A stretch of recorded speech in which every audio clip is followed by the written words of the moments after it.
Bonjour et bienvenue à cette nouvelle capsule de Classe Affaires. Suzy Baudouin, coach exécutive et votre animatrice. Aujourd'hui, je reçois Marie-Laurence Terrien et Maxime Lemire-Lucier, copropriétaires de chez Florent.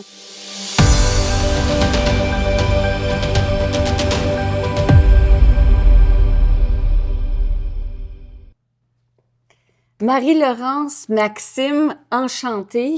Enchanté. Vous êtes les copropriétaires de chez Florent, ce tout nouveau restaurant, un rêve qui a commencé il y a 4 ans. C'est quand même quelque chose. Comment ça a commencé tout ça? Ça a commencé que moi et Maxime, on travaillait ensemble à la Grange de Houblon. Puis les deux, on s'est dit à un moment donné, ben, tu sais, on aime beaucoup la Grange, mais il va falloir voler de nos propres ailes un jour.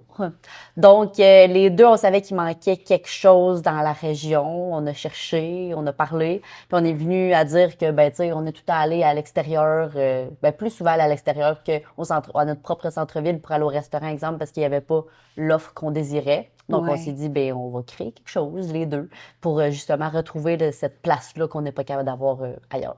Puis en parlant d'offres que vous désiriez, on parle de quoi exactement? C'était quoi le rêve, la vision? Majoritairement des produits locaux, là, tout ce qui est produits de microbrasserie du Québec, produits maraîchers de la région. Oui. On fait affaire aussi avec des pâtisseries locales là, pour les desserts. Ouais, vraiment plus ce côté-là là, de brassicole, viticole qu'il n'y avait pas beaucoup dans les autres restaurants. Tout le monde a son créneau, mais nous autres, c'est plus quelque chose qu'on recherchait, qu'on n'avait pas. Fait que... Un peu la même clientèle de la Grange, entre autres, là, aussi, là, c'est ça? Ouais, on s'en faisait parler aussi beaucoup. Là. Oui. Fait qu'on s'est dit, ouais, là, je pense que la demande est là. Là. Souvent, c'est ça, là, de la demande et l'offre. Donc, la demande était certainement là. Fait qu'on s'est dit, on va offrir quelque chose. Puis là, ça a germé il y a 4 ans. Donc, c'est quoi les étapes, là, rapidement, là, comment ça... Tu sais, c'est quand même, c'est long, le 4 ans, là, c'est comme... Très long. On y pense, on en parle, vous en avez parlé à vos parents, comment ça s'est passé, tout ça, et on se dit, hey, wow, dans quoi tu t'embarques, ou comment ça s'est pas, passé? toi, comment ça s'est passé quand tu l'as annoncé? Mes parents, mon père était un peu surpris, un peu inquiet, mais il approuvait à 100% quand même. Là. Oui. Ouais. C'est une petite histoire cocasse. Moi, je suis pas très bavarde, étonnamment, avec mes parents, mais j'ai comme laissé le plat, tu sais, de la bâtisse, le premier plan de la bâtisse traîner sur le trottoir. Puis, un moment donné, il me dit, ouais, c'est quoi ce plan-là? Je dis, ouais, ben, je vais peut-être ouvrir un restaurant, là. Fait qu'il a dit, OK, fait que là, c'est ça. De fur et à mesure, des fois, il me posait des questions. Il attendait que j'en parle quand c'était un petit peu plus concret. Mais, tu sais, il a fait son rôle de papa, très bien, en me supportant, puis en me posant les questions puis en voulant poser un peu pour être sûr que je pensais à tout. Puis, ma mère, qui était un peu plus comme moi, était comme, ah, let's go, gros projet, vas-y à fond, fait que, ouais. Puis vous avez dit quelque chose de particulier, il m'a fait sourire quand vous avez dit, quand votre père a dit, tu m'en parleras quand ça sera quelque chose de plus concret, parce que vous êtes une passionnée, hein? Vous êtes passionnée aussi, mais je pense que la grosse passionnée qui passe au multi-projet, c'est plus vous, Marie-Laurence. Oui, parce que j'ai été connue pour changer beaucoup d'idées dans la vie. Fait que j'étais un petit peu à l'université, après ça, je suis retournée au cégep, après ça, j'ai essayé une couple d'affaires, j'avais beaucoup d'idées de qu'est-ce que je voulais faire dans la vie. Fait que c'est pour ça qu'il était comme, bon, tu sais, on va voir si ça dure. Si ça passe, ce projet-là. Fait que là, après 3 ans, là, il a comme compris que finalement, c'était concret puis que ça allait arriver. Fait que, ouais. Puis ça se fait pas tout seul, un projet comme ça? Ça se fait pas tout seul? Parlez-moi un peu, justement, comment vous avez su vous entourer, qu'est-ce que vous avez appris le long, comment vous êtes arrivé à aujourd'hui, doucement, en vous entourant? Ou... C'est sûr qu'avec la Grange Houblon, on était déjà bien appuyés là, par les propriétaires. Là. Oui. Après ça, amis, famille, toutes les connaissances. Tout le monde a aidé, tout le monde a mis main. Vraiment, là, c'était facile avec les clients à Grange. Tout le monde est dans un département quelconque dans le monde. Là, on a tout quelque chose, fait que c'était tout le temps, on en parlait un petit peu. Puis, ben, je connais ce gars-là, non. Fait que, il y a beaucoup de ça qui est arrivé, qui était des mises en relation. Ouais, vraiment. Des collaborations. Ouais, Puis on a été quand même bien appuyés, surtout ça fait quand même longtemps qu'on travaille avec Lise de la SADC. Là. Je pense que tout le monde la connaît dans le domaine de l'entrepreneuriat, Lise, vraiment. Fait que notre belle Lise qui nous a vraiment bien appuyés. Puis aussi, veux pas, je dois le dire, avec l'Internet aujourd'hui, c'est quand même plus facile. J'ose pas les gens dans le temps qu'il fallait qu'ils sauvent quelque chose en fouillant dans les journaux, là, je veux dire. J'ai l'air bien gens en disant ça, mais c'est vrai que, tu sais, en tapant sur Google, on trouvait quand même des affaires assez pour comment se partir, puis tout ça, là, mais c'est beaucoup avec les discussions qu'on a eues qu'on a appris. Des conseils d'amis entrepreneurs, des gens de la grange, de vos parents, de d'autres personnes. Oui, vraiment. Puis à chaque personne qu'on parlait dans le domaine, on parlait un peu du financement, par exemple. Bon, ben là, tu sais, chaque personne avait quelque chose à amener, quelque chose qui nous fait penser à quelque chose d'autre. Fait que le gros, ça qui nous a aidés aussi. Parce que justement, en parlant de financement, vous avez fait appel à la ruche. Oui. Puis ça a bien été, cette levée de fonds-là. Vraiment. Oui. On faut remercier tout le monde, là, parce que là-dessus, quand on dit que ça se fait pas tout seul, ça se fait vraiment pas tout seul. On a vu que les gens étaient derrière nous à 110 %. C'était vraiment, ça nous a fait un petit baume au cœur, là, quand vraiment que tout le monde s'est garrocher ses affaires pour vraiment acheter des contreparties déjà. Tu sais, c'est pas rien, là. On n'est pas ouvert. On était loin d'être ouvert en plus, là. C'est quand même en août passé. Oui. Fait que, puis les gens, ils étaient super confiants en notre projet. Tiens, moi, je donne mon argent pour vous. Tu sais, oui, quand on échange quelque chose, mais si, maintenant, il aurait pas arrivé n'importe quoi. Puis, tu sais, fait que non, c'était vraiment une belle marque de confiance de notre future clientèle. D'où est-ce que vous pensez que cet engouement-là vient justement pour ce nouveau restaurant ici chez Florent? D'après moi, un peu de notre notoriété, là, entre guillemets, avec tous les clients de la Grange au Blond. C'est majoritairement eux qui nous ont appuyés sur la campagne de socio-financement, je pense. Oui. Oui, on est aimés, je pense. C'est humble à dire, mais les gens... Non, faut le dire, bravo. Les gens, ils nous ont adoptés, je pense, là, en tant que...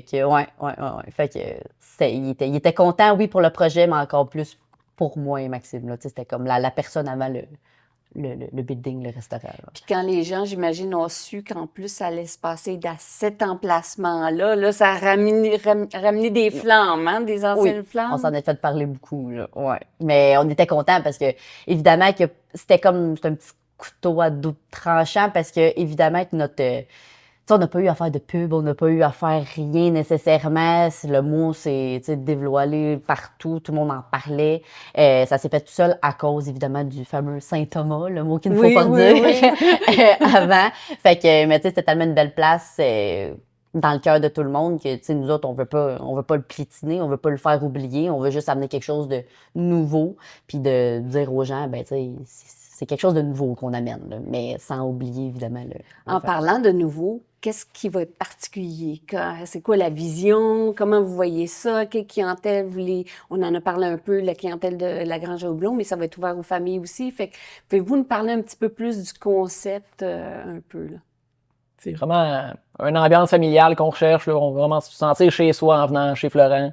Oui. C'est un endroit pour se déposer, c'est ça? Ouais. Comme quand tu rentres chez tes grands-parents. D'où le nom, d'où l'ambiance. Oui, c'est ça. Je me demandais justement, le nom, c'est par rapport à ça? Oui, c'était mon grand-père, dans le fond, là, qui avait la cantine Niki Flo à Tracy, là. Ouais. Fait que mon grand-papa, c'est ça, il est décédé, dans le fond, il y a 4 ans. Okay. Au balbutiement du projet. Oui, fait que ça a fait en sorte que quand on cherchait un nom, ça a comme cliqué. C'était un nom cérellois, un nom quand même connu, tu sais, fait que pour les gens qui connaissaient ça. Là, fait que ça a comme bien fité. Puis les deux, on avait cette optique-là de faire, tu sais, cette ambiance un peu, pas vieillot, là, mais tu sais, un petit peu antique, un petit peu vintage. Fait que pop, vintage. Oui, exactement. Ça revenait bistrot, un peu. Des jeux, on voit les jeux en arrière. Ouais, des jeux de société. De là, on veut attirer autant les adultes qui vont venir jouer à des jeux de société avec leurs adolescents ou les plus jeunes aussi.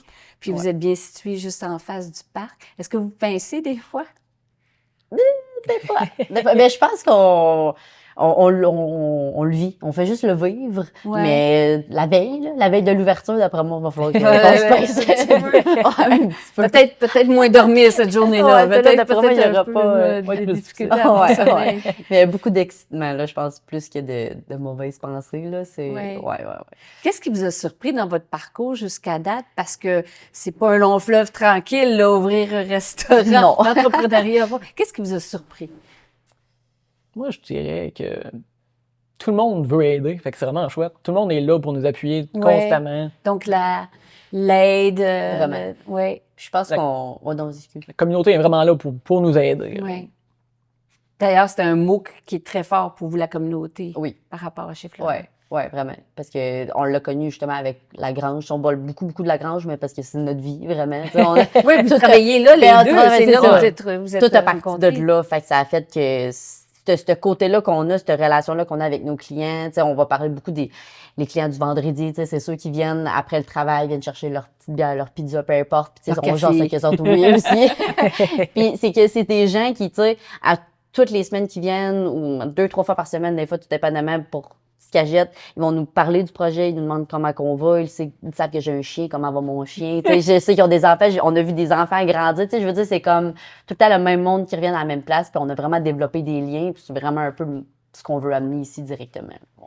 Puis qu'est-ce qui vous a surpris par rapport, parce que du côté plus, pas négatif, mais embûche, défi, qu'est-ce qui vous a surpris un petit peu? Oui, le classique, 95% des choses qu'on n'a pas le contrôle. Pas le contrôle, ouais. Fait qu'il faut être zen. Moi qui aime beaucoup avoir le contrôle des choses, ça a été un petit peu plus difficile.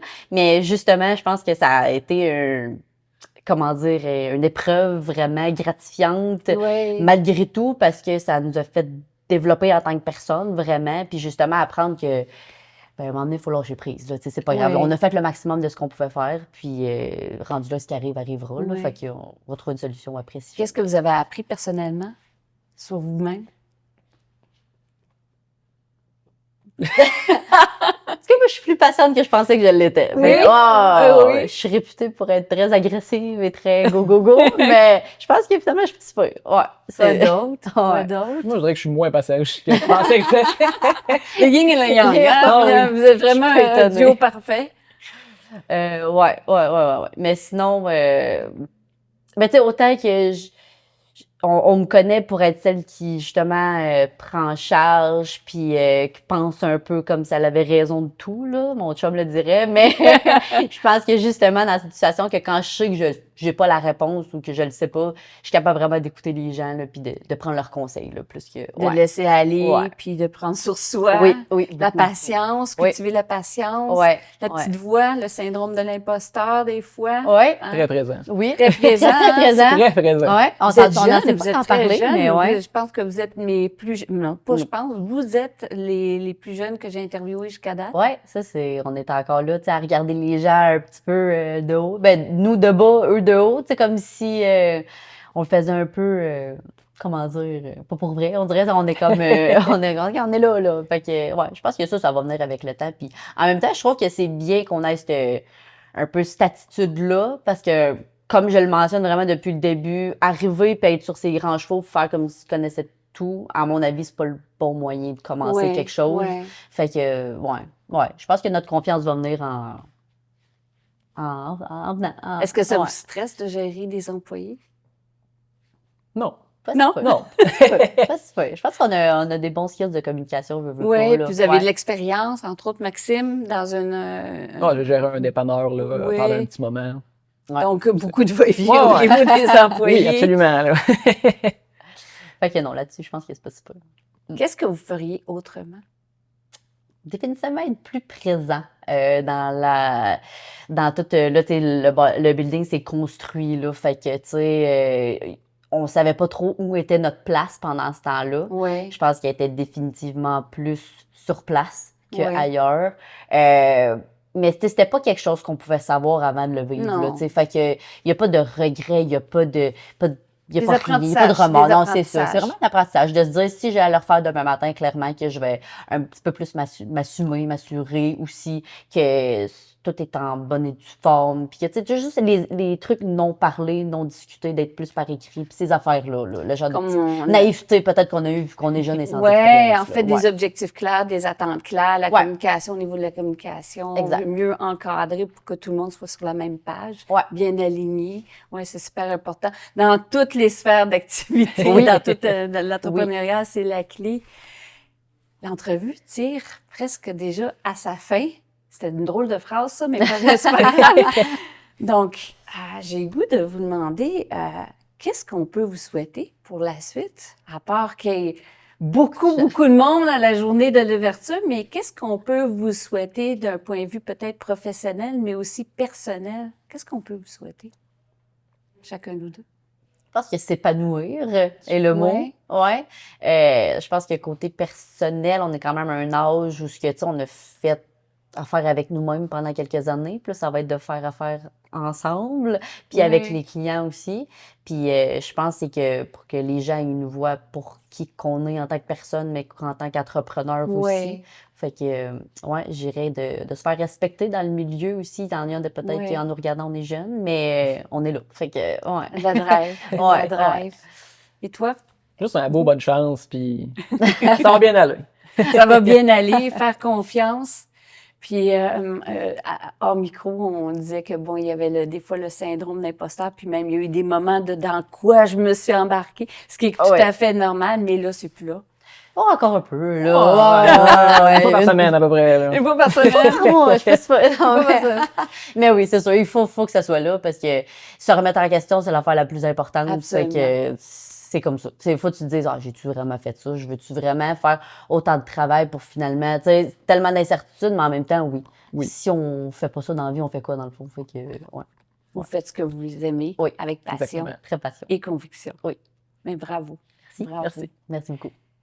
Merci beaucoup. J'espère que vous avez beaucoup aimé cette entrevue avec Marie-Laurence et Maxime. Moi, j'ai adoré. Ils sont jeunes, ils sont fringants, ils sont passionnés, ils ont de la drive. Je pense que ça va être un beau succès et on a très hâte. Marie-Laurence et Maxime vivent aujourd'hui un rêve. Le rêve qu'ils ont conçu ensemble il y a 4 ans, celui d'ouvrir ce restaurant chez Florent. On dit que ça prend un village pour élever des enfants. Ça prend aussi un village pour aboutir à un tel projet. Ils ont su, avec brio, faire appel à des collaborateurs, à des gens pour le financement, à la ruche, entre autres, à la SADC. Ils ont vraiment été chercher toute l'aide possible et imaginable pour aboutir leur rêve. Il est maintenant à leur portée de leurs mains et je leur souhaite beaucoup de succès. On a très, très hâte de découvrir cette belle place. Moi, je l'ai découvert un peu, mais vous allez le découvrir un petit peu plus tard. Je prends de l'avance. À bientôt.